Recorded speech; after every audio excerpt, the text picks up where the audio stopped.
राज्यात पुन्हा अवकाळी पाऊस सुरू होणार।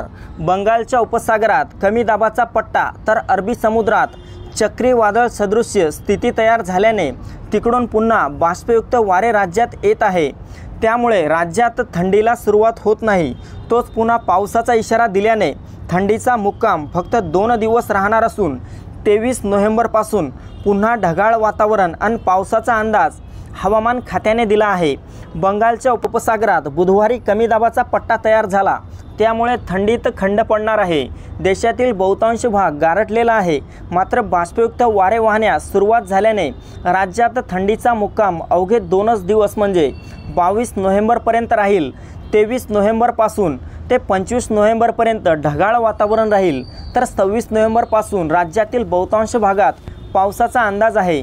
तरी राज्यातील सर्व शेतकरी मित्रांनी हा अंदाज लक्षात घ्यावा आणि पूर्वनियोजनाच्या तयारीला लागावे। अशाच प्रकारची हवामानविषयक माहिती जाणून घेण्यासाठी आपल्या चॅनलला सबस्क्राइब करावे। धन्यवाद।